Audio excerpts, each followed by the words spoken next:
যখন ইসলামের প্রথম যুগে যখন মদ জায়েজ ছিল, প্রত্যেকটা অনুষ্ঠানে মদ না হলে অনুষ্ঠান হতো না।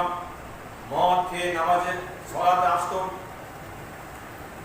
আল্লাহ রাসূল সাল্লাল্লাহু আলাইহি ওয়াসাল্লাম যখন মদ হারাম করে দিলেন, যখন মদের প্রতি মানুষ আসক্ত হয়ে যখন ওই ন্যায় অবলম্বন করতে লাগলো, আল্লাহু রাব্বুল আলামিন আয়াত অবতীর্ণ করলেন, ইয়া আইয়ুহাল্লাযীনা আমানু লা তাকরাবুস সালাত ওয়া আনতুম সুকারা। হে দুনিয়ার মানুষ সকল, ইয়া আইয়ুহাল্লাযীনা আমানু, হে ঈমানদার লোক সকল, লা তাকরাবুস সালাত, তোমরা যেন নামাজের নিকটে যেও না, ওয়া আনতুম সুকারা, তোমরা যখন নেশাগ্রস্ত অবস্থায় থাকবে, তোমরা যখন নফতানি করবে, যখন তোমরা মদ খেয়ে তোমরা নামাজের নিকটে যেও না। যখন তোমরা যা বলছো তোমরা তা বুঝতে না পারো, তোমরা যা বলছো তোমরা বুঝতে না পারো, বা তোমরা নামাজ ওই মদ খেয়ে তোমরা নামাজের নিকটে যেও না।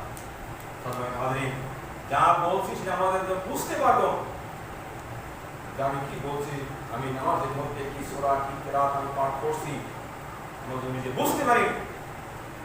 আল্লাহ বলছেন জন্য আয়াত সলাতে আপনার আগে কিন্তু সব সময় মদ জায়েজ ছিল, ক্রমান্বয়ে আল্লাহ রাব্বুল আলামিন এই মদকে চিরদিনের জন্য হারাম করে দিলেন, নিষিদ্ধ ঘোষণা করে দিলেন।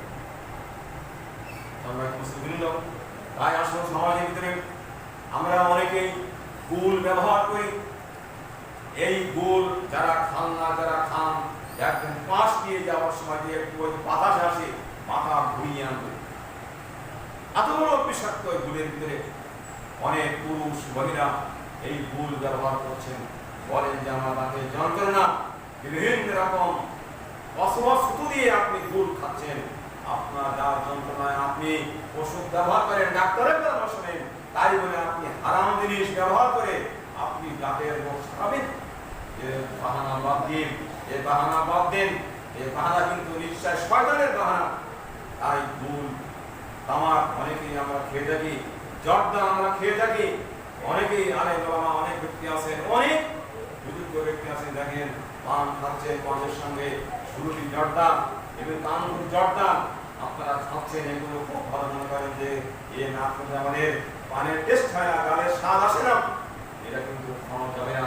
এ কিন্তু সব তামাক, বিড়ি, জর্দা, গুল, সিগারেট, হিরোইন এক ক্যাটাগরি, একই পর্যায়ে কিন্তু সাধারণ জিনিসের অন্তর্ভুক্ত।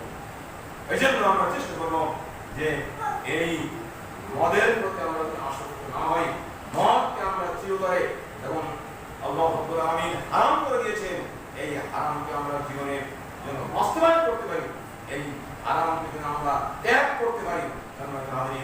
এখন যারা বিড়ি সিগারেট খান, মসজিদে আসলে তাদের পাশে নামাজ পড়তে কিন্তু অনেকে দাঁড়ান না, তাদের মুখ থেকে কিন্তু গাল থেকে কিন্তু দুর্গন্ধ বাইর হয়। এটা কিন্তু অনেকে কিন্তু আমরা এটা খেয়ে থাকি।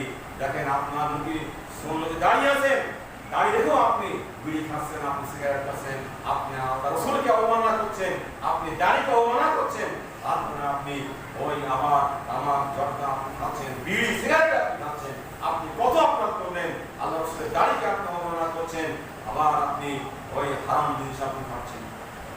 এ খাবেন না, তিনি ত্যাগ করে দেন, যার খাবো না, এরকম মন মানসিকতা যে আজকে আসর থেকে আর একটা বিড়ি সিগারেট খাবো না, এমন নিয়ে আপনারা করে যান, এমন চিন্তা ভাবনা আপনি করে যান। বাংলার খাবেন যে অনেকে এমন আছেন যে একসাথে ভাত না দিলেও তাদের সবাই কিন্তু একটা বিড়ি সিগারেট না দিলে তাদের কিন্তু ঘুম আসে না। অনেকে পায়খানা ক্রিয়াখানা না শুনেছি, অনেকেই বলেন যে পায়খানা ক্রিয়াখানা, পায়খানা ঘরে বিড়ি সিগারেট না খায়, এমন অনেক ব্যক্তি কিন্তু আমাদের মধ্যে আছে, সমাজে আছে, এলাকায় আছে। তোমরা ভাবেন এই হারাম জিনিস ত্যাগ করুন, এই হারাম জিনিস ত্যাগ করুন, তাহলে কিন্তু আল্লাহ ইবাদত